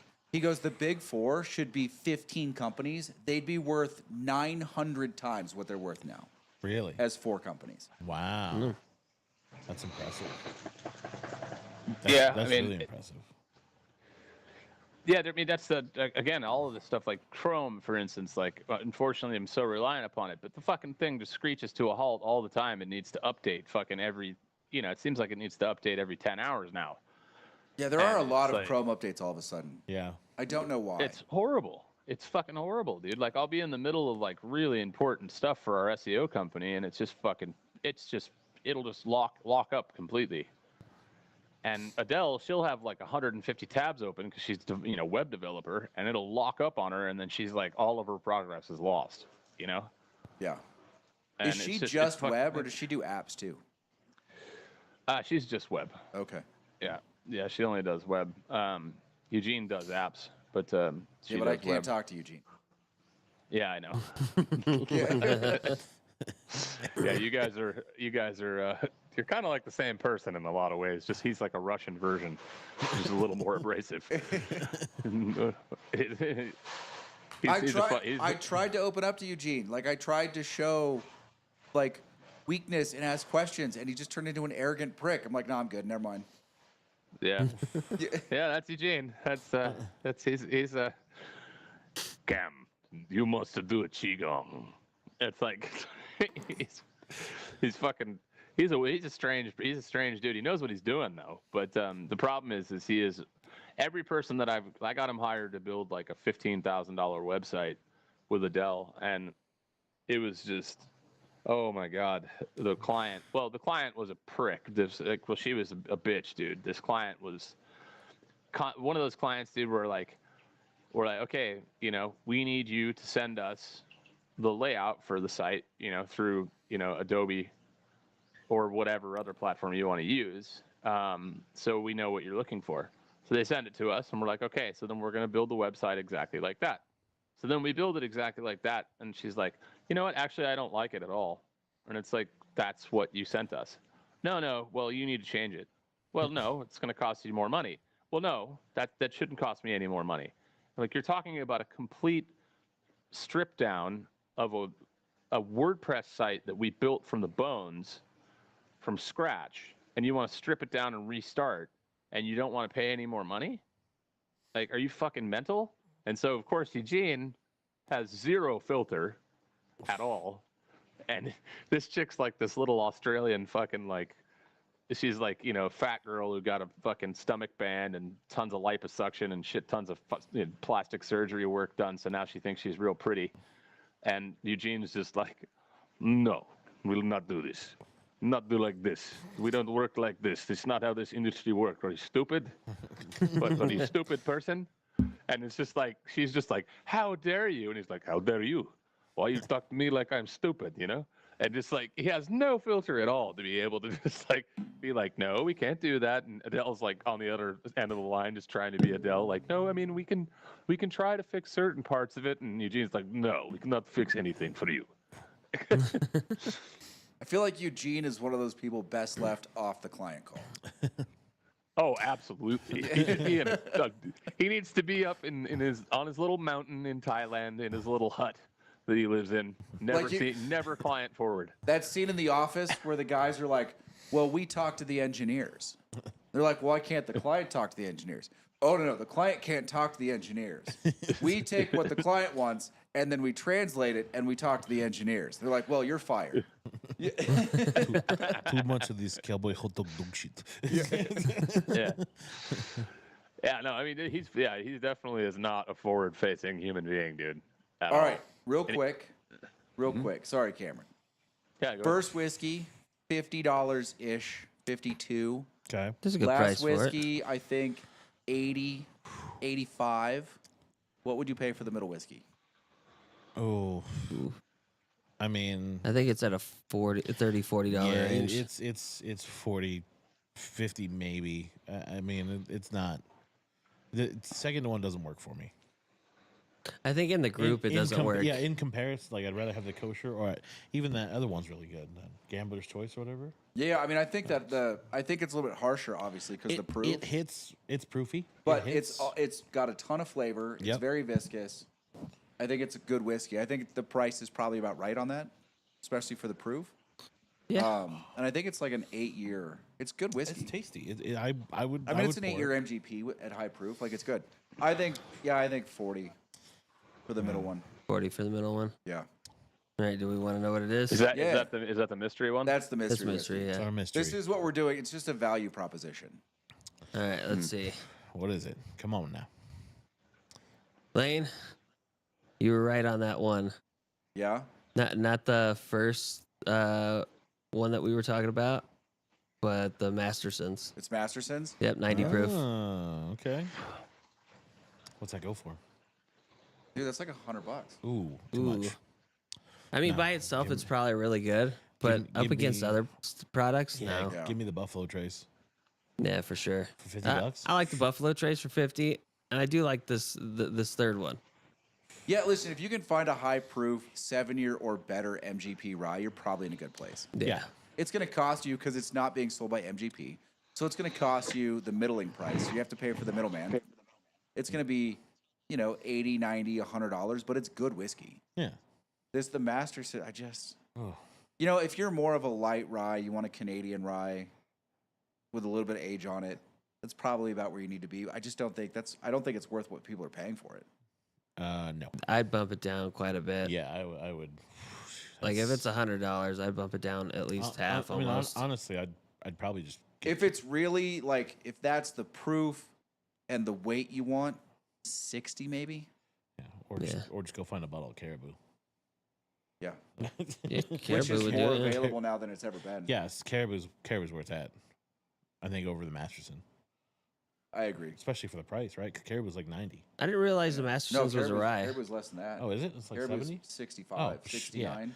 Fuck, get Caribou. Yeah, I didn't realize Mastersons was a rye. Yeah. Canadian Sorry, rye. Bowman. I want to get that out of He the way. disappeared. Oh, good. where'd he go? It's fine. He's gone now. Yeah, he walked out to do something. Okay. Well, you got some cigars to tell us about, Kevin? I do. Let's see. Let me move his screen onto the other. Oh, he's back. Look at that. There he is. Bowman, we're going to talk about some new cigars. You game? His ears are not on now. I'm here. We're going to talk about some new cigars coming out. You game? Yeah. All This right. is one of our newer Let features. me move you out the way. All right, what do we got? All right. So, you guys know who he is? I have to dodge. Yeah. Yeah. He's an actor. That he is. He actually. Was this from The Sopranos? Yeah. Yes. His name in the show is Sonny, yeah. Okay. and he has been doing some stuff with Epic Cigar Company. All right. He already mean- has. I've had so few good celebrity cigars, though. I know. They're So just not very good most of the time. They're The- not as bad as celebrity whiskey, but the show was called A Bronx Tale. yeah. Yeah. That's what he was in. The cigar is A Bronx Tale, Sunny, and it's by Epic Cigars. It's a pretty box. It's not. It's got a nice Oh, box for it's got- sure. It's got the Brasilia band on it, doesn't it? Or is that a bead? Here. That's a signpost. That's a signpost with Oh, a sign there, I thought kind that of was- from the I- show. I thought that was the cigar. No, I think that's the street name it's supposed to be. Oh, okay. You just can't read it all that well. So it's a Bronx So what is Tale it? A cigar. Maduro or is So- it? He's about to show us. We don't know yet. I'm going to tell you, it is a Mexican San Andreas Maduro wrapper, Dominican binder with a Nicaraguan Dominican filler. I mean, It's I like the supposed- blend. Look at the color. It's a Yeah. good color, yeah. Wow. It's supposed to be a full-bodied cigar. Okay. The blenders that developed it was Here's my only problem with it. Even the promo photo looks ashy. they need to put you on promo folders. it's San Andreas tobacco. They're all gonna be ashy. Yeah, that's It's legitimate. it's just a product of what they do. Yeah, very true. So the blenders were Parlamentary, which was the guy that played Sonny, Okay. Dean Parsons from Epic Cigars, and Paul DeSolvo of La Casa Grande Cigars in the Okay. Bronx, New York. That's where that guy that company's out of. I mean, I would smoke it. I'll give it a go. I Is- would not have high expectations. So right now there was only 1,000 boxes produced. yeah, Is this There a is East Coast talks only? about. It didn't say where it was produced, where they sent it out there's to. 640 left. Probably. Sorry. They were talking about putting it in their regular line though. Okay. So it stayed Bronx Tail Sunny in the regular line. To answer your question, Cameron, it is definitely a Maduro. Yeah, 100%. Yeah. Yeah, looked like it. I figured. Yeah, I mean, so how much is that per stick? So per stick, it's about 25. Knock it off. No, Wait, seriously, and there's only seriously? 12 in a box. So I'm gonna buy It's that. a $300 box. I'm gonna buy that Holy over a Padron Anniversario. That's what I'm saying. That's Holy I ridiculous. saw that, and I'm like, that's no, and it only comes in one size, 6x54. It's the Toro size Oh, what? Get at it. It's- Concierge CEO. at only every 12 day. cigars. Yeah. No, Every day. agreed. Yeah, no, sorry. That's ridiculous. Jesus, $25 You know, a stick you know, for who, that you know who nonsense? can get away with that? Padron and Padron only. Padron could definitely get away with that. Which, I mean, Dunbarton. Yeah, okay, yeah, Dunbarton, sure. That's wow. Here's here's the look of the box on the inside. Anything that says Opus Like I said, on it. it's a 12 count box. They did a nice job Yeah, on the it's a box at sexy least. package. Yeah, I I just mean- But too don't expensive. think it's gonna live up to its packaging. Yeah, I think that's one of those ones where like, oh, that looks really good, and then you get it, and you're like, oh, it's chalky and bland, and it's a Maduro. Yeah, it kind of stands. It's Or the if box it's stands got out at big least. flavors, it's gonna be rough as shit. Oh, it's For it's gonna sure. hurt. It'll hurt. Are you guys gonna smoke that one next week? I don't even know where we'd find it. Right now, we're just going through them. Eventually, we're hoping to get a couple that we can actually try at some point while we do this Oh, okay, segment. sorry, So I these thought are- these were in. I thought these were in the shop. No, these No. are new releases. Yeah, Okay. this came out of PCA this year. Somehow you got out of focus, Kevin. Did I? Yeah, a little bit. He kicked the camera. I didn't even touch the camera. Do you see how far I am? He's- Oh yeah, I'm he- out of focus for he used sure. the force. Yeah. It's okay. So our next cigar. Smart camera. It is a smart camera. I'm not gonna show you the box first. I'm gonna show you the stick first. Okay. So this is the La de Roma Cuba Habano Reserve, Oh, with the blue on the and bottom. apparently Ashton owns them, Yes. and I didn't know that. Yes. It's made at the My Father Cigar SA in Esteli, Nicaragua, Ooh. made with an Ecuadorian Habano Raspado wrapper over Nicaraguan tobacco. Uh-oh. Grown by the Garcia family in the Esteli, Jalapa, and Namanhi. I don't know how to say that. Well, they've been butchered. They're not Tell gonna me like that- That's right. Tell me that's less than $20. it. It's a I lot- can't tell you it's the a- price because they didn't have that one listed it's a lot anywhere I longer. looked. It's got to be like 15. Yeah. 16. It's probably like 15, 16 for sure. I would smoke that for 15, 16 bucks. Yeah, like I said, I read off all that. Let's see. Boo, boo, boo. La Roma for me is very hit and miss, though. They've got some massive wins and some massive losses. There are some bangers, and then there are some ones that you're just like, I don't think you should put that out. Yeah, I don't know that this should be a cigar that, you sell. that should not have your name on it at all. So it's a medium-bodied cigar. Okay. It's supposed to have coffee bean, molasses, cream, cedar, and spices. The Ashton Monarch size, 6x52, so that's the only size it's in. Toro. That's fine. This cigar can only be gotten in the not- variety pack, so that's the only sampler pack you can get. But if it does well, they plan on doing box releases That's a sometime double this Toro, summer. isn't it? I mean, 6x52. 52 is a big ring gauge for a Toro. yeah, a lot of people are moving to that though for the Toro side. But they? when they do the box, the boxes look like this, and it's pretty Oh. nice. See, now that is a box. It is. It looks good, but it's that cardboard box, man. I don't care. I like Yeah. the color. The top's gonna fall off when you push it back. I don't. I'll cut the top off. Shiny I want- colors. I want the blue. The blue. Like is the blue looks so nice. Yeah.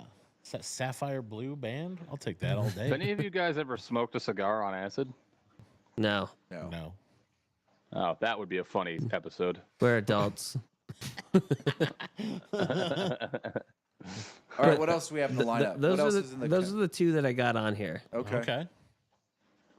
I mean, I think the La Aroma gift pack is at Total Wine. Yeah, it's so- about $34 for the gift pack. Okay. I know that much. Well, maybe we'll have to track one down and give it a shot.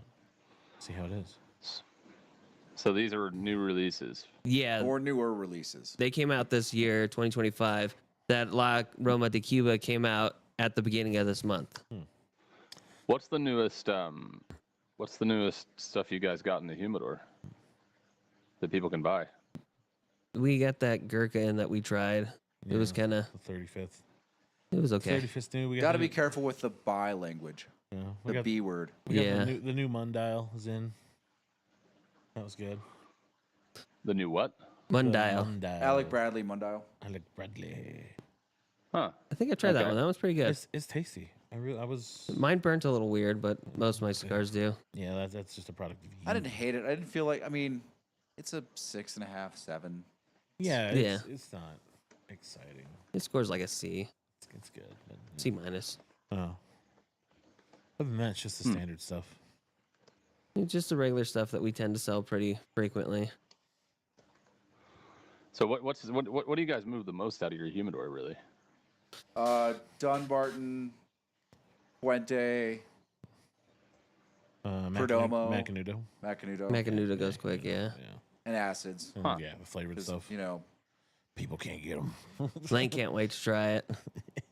You want to do an Adam you guys Maduro ever- again?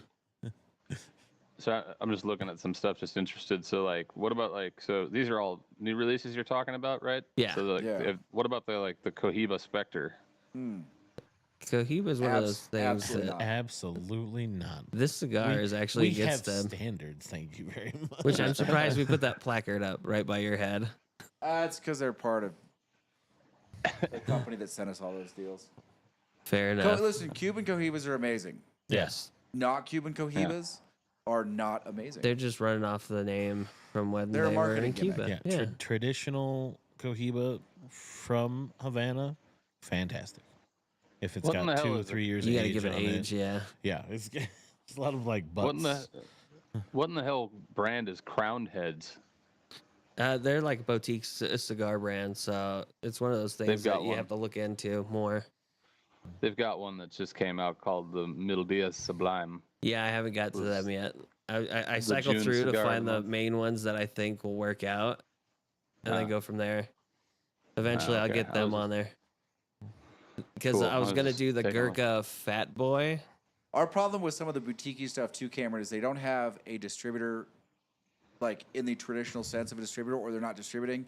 They find like a broker to work as their distributor in particular markets, and their brokers take a hefty markup. Oh yeah, Okay. Like, Okay. what was That it, makes Southern Draw? oh god. I wanted to bring in Southern Draw, but the price we'd have to pay for them, they'd be $55 cigars, and they're not $55 cigars. His Southern Draw was one. The Warfighter is one. I think we bought directly from their company though. Warfighter just didn't move. I was Yeah. hoping they would. I really like what they're doing. Yeah, They Yeah, just didn't They move. just weren't. They're not there yet. I think we smoked them all pretty much. We did. I got we some did. people to buy, but not many. Yeah. They'll keep getting popular though. Give them a couple of years, they'll be up there. Yeah, it's So not how like much like? Sorry, go ahead. like new cigar companies will go up and down and up and down and up and down 4 or 5 times before they hook. And then once they hook, they'll have a distributor carrying their product. They'll expand their line. Hopefully they do it well, and you can carry them. Yeah, right now Tabernacle's doing really well. Yeah, I Yeah. want to get Tabernacle. Yeah, we gotta get I some want of to get those. Foundation. Yeah, we got like one foundation in, 1 or 2 before. Yeah, Yeah, I want to the- carry a bunch of their The Charter line. Oaks. Yeah, Charter Oaks Foundation. Yeah.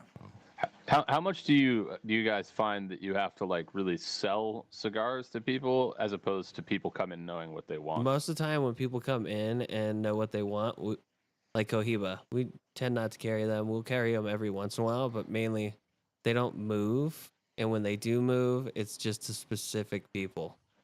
They moved during golf But I mean, like season. in general, I'm talking about like in It's- general. Do you find so- yourself selling a lot, or like having to sell to people, or do you find people more come in there and they want a specific have thing? to sell a lot in here because of the nature of our clientele.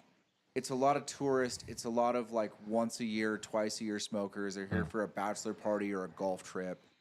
You know, they have a profile they're looking for, and you point them in the right direction. In a more traditional brick and mortar cigar shop, it's probably 70% know exactly what they want, or are picking between the 5 or 6 brands that they have tailored down to their flavor profile, and about 30% are looking for advice. Yeah. Yeah. Okay.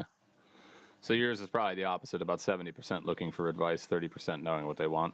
Yeah, we Yeah, don't that's get fair. nearly as many like once or twice a week smokers as most shops do, Okay. just because of So where you we're guys at. don't have. No, And you no don't have real too many regulars figures. is the thing. What's that? Okay, Kat? so not much of a local presence then. Yeah. No, we have almost no local presence. We have what we call seasonal regulars. Like we'll have Okay. people that we'll see 8 or 10 times a year when they're up here at their second home or whatever. Yeah. Okay. And even then, some of them look for recommendations, so we guide them in a Or recommendation that works. they're players and they're getting comped weekends 10 or 12 times a year. Oh yeah, that too. Yeah. Oh, that's good. I mean, they probably then they're to have more money to spend at the shop, right? Yeah, no, they're good customers. They're not. It's not like Fumari where I smoke in Reno. It's the same. It's 5 of the same 30 guys every time you walk in there. Yeah. Oh yeah, yeah. So it's like the one we used to smoke at in Slow.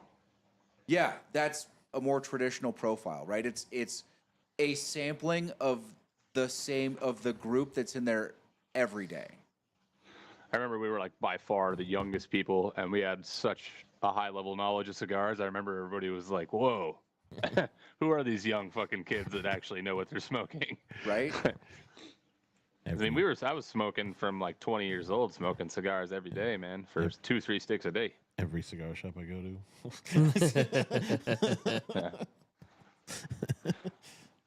But yeah, so yeah, that's cool. I mean, yeah, it'd be interesting. What I'm looking forward to, hopefully, getting back out there to come through and visit. Hopefully next summer, maybe. Yeah, Something you're like thinking that. next summer? Yeah, I'm gonna try to make it back for Burning Man next year because that'll give me a full year to get the guest house and bar running, and hopefully be able to have a staff enough to be able to step away for maybe like 3 weeks or something like that. Okay. Come back and just go do a quick little visit of everybody in Cali and Nevada and see my parents, and then maybe go to the burn if I can, and then head back. Just depends. I need to get booked for gigs and stuff as a DJ and all that. Now I finally have like the EPK coming together after this last couple of months, getting I had professional photographers come and shoot me playing. So at least now I have proof that I am a DJ, and I've opened for some of the biggest acts on earth. So You've got a proper media book? yeah, I'm putting it together as of tonight. I think I get the edits actually. Cool. So, Right on, man. yeah. So we got like 10, 12 minutes left. What do you guys want to do with it? I don't know. Our camera's been dying a little bit faster, so I was going to get us out of here. Sweet. I think our batteries are wearing down. We need to buy some new ones for this Yeah. Sony. Sony batteries are starting to go, showing their age. We use them a lot. Right on, guys. That's true. Well, thanks for Cool, jumping well, back in, Cameron. Appreciate it. Yeah, I didn't want to miss last week, but it was just too nuts. It was just like fucking insane. It happens. Yeah, no worries, man. Yeah. Well, I'll see you guys next week. Yeah. Yeah, man. We'll see you then. All right. Talk to you later. Bye. You guys have anything else before we jump? No. Fishing. We're going. Fishing. Listen, me and Casey got a good one for you because he sent me this video and I enjoyed it. He cut the fishing rod in half, drilled a hole through a golf ball, tied it around there, and then he hit the golf ball into the water and reeled it back in. That's you. You're gonna need to bring that with you. Definitely. I have a Let's- broken so pole. We could do this. Here's my question: what are you gonna anchor that pole to keep it from leaving the shore? Oh, well, the ground and we figured probably if we hold it. zip tie it to like a 50-pound dumbbell, you'll be all right.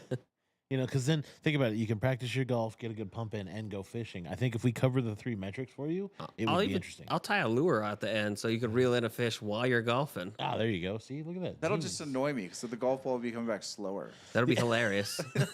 This golf ball redistribution system is terrible. Listen, we're trying to get you out there. Me and Casey trying to get content and enjoy it because we're gonna laugh the whole time. At some point, you're gonna look over and go, "Is that dynamite?" Yeah. Maybe. Where'd he get that? What do you got? I One know of them so much. Strike anywheres. You're just like, I'm done. No, when you strike anywhere, it's literally gonna be.